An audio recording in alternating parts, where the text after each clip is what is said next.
Sup everyone, Darkscream217 here, And this is Multifire. and we're here to save the world! Actually, I'm just fucking with you guys. This is gonna be somewhat of a semi-follow-up to my last video about the Tokusatsu First Impressions, and I decided to give a Kamen Rider show a chance. Well, I decided to give the equal but opposite side series a chance. Super Sentai, which got adapted into the 90s. Most of the Super Sentai shows, they usually get adapted as Power Rangers of some sort.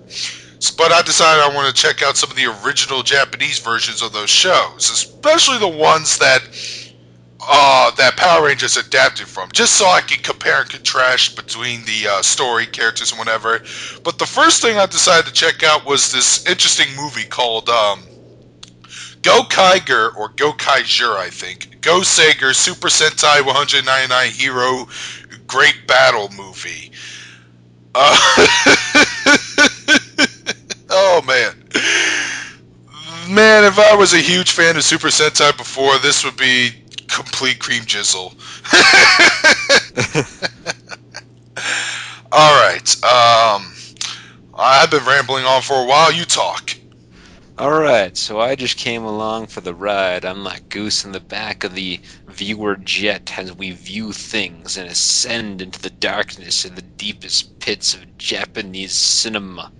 Anyway, the movie was fantastic. Absolutely just fantastic. Crazy as hell. Yeah. Now, I like Power Rangers. Whenever they do crossovers between two shows like Space and Lost Galaxy and stuff, the Super Sentai does basically the same thing. This time it's with Go Kaiger. I'm just gonna pronounce this Go Kaiger. Go Kaiger, which is a space pirate themed Sentai team, and Go Sager. I'm gonna pronounce this that too. Which is, I believe, is an angel Sentai theme. But what makes this one really interesting is that it also crosses over with every other Super Sentai show that dates back to the late 70s with Go Ranger. And they would have every single Super Sentai, well, basically almost every single Super Sentai. They don't have all the actors for them, obviously. That probably would cost them a lot of money. But they have all the Ranger form versions of everybody, and they would have like a big they had like an epic battle at the beginning of the movie, and then there was a battle where the Go Kaiger and Go Sager teams had to work together against the other Sentais that were like brainwashed by this villain. I think his name was like Black Cross or Demon Cross or whatever. Yeah. And that was, all the action sequences were pretty freaking sweet to look at, and it was an overall entertaining piece. We'll just ramble on and just mention some specifics of what we liked. I liked the characters. I liked the fact that it was pirates and angels. It's always fun to see anti-heroes and heroes team up, especially with the heroes that were as cheesy as like people that turn into like angels. That was really awesome. I loved the pirates. I loved how they had like the stereotypical heart of gold but hardened outside Demeanor. aura about them. Yeah. Yeah. I just like the fact that I do like the stories where like the two heroes or the two set of heroes couldn't get along with each other, but then they eventually have an arc where they do get along with each other, work together, and become good friends. And Yeah. that story's been done several times before, but I always liked that particular story cliche. In this case, like, Go Sager wanted to get their powers back from the Go Kaiger team because they collected all the Super Sentai. There's another thing about this team. They can actually transform into any other Super Sentai guys. They can transform into Shinkanger, or as we know more as Power Rangers Samurai, and a bunch of other teams. And they do this through like action figures that they can transform into, each sold separately. I liked how they had these cheesy morals randomly thrown in like the center of the film, where you had some of the older Sentai people, and they found a guy who was trying to kill himself, and they're like, "You can't kill yourself. You gotta believe," and gave him this giant pep talk. It was really, really cheesy and funny. Yeah, I remember seeing that, and then 20 minutes into the film was like, is that part about the guy committing suicide going anywhere? And shockingly enough, it actually went somewhere with the other battle, with the big mecha battle, or the big Yeah. Megazord battle, which I thought was also pretty entertaining. It was just an overall, like I said, Tokusatsu shows, they're basically spectacle shows, but as spectacle shows with action, with just basically straight up action choreography and stuff, they're very well done despite the cheesy CG. And that's why I'm starting to get into these shows more. And the monsters in the battles were getting owned so hard at the end of the film that you were surprised they didn't just like break down and drop to their knees. They're like, please spare me. It was hilarious how epic the final battle was and how much they get owned. Personally, I did enjoy that, but it looked like from a production standpoint that they were like recycling special attack footage, stock footage, because you see the Megazord attack and the enemy recoils, but you don't see them on the same screen. Yeah, it is very rare you see them on the same screen, but I don't care if they cut corners because that long, drawn-out battle was still hilariously fun. Yeah, it was such a one-sided butt kick fest right there. I like how the Go Kaigers actually had a chest full of action figures, and apparently that's how they activate all the Sentai powers. That's their transformation abilities. But what I liked is that near the end of the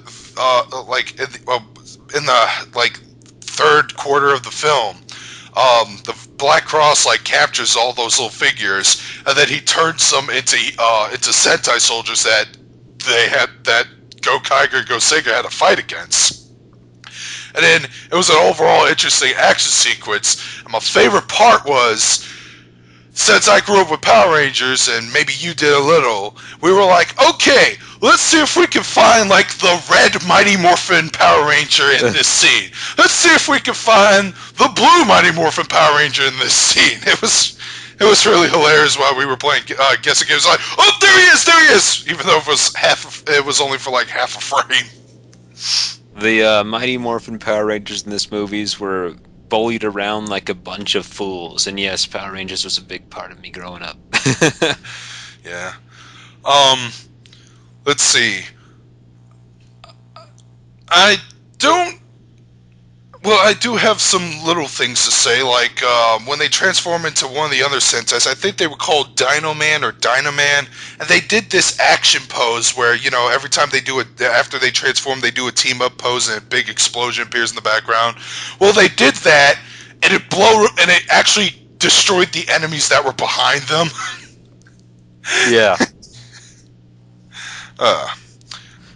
I want to go into the reason that we like Sentai so much, just because I know a few people personally who are confused by how could you watch that? And the fact is, it's like live action 90s anime is what it feels like. It's cheesy and fun and very rarely serious.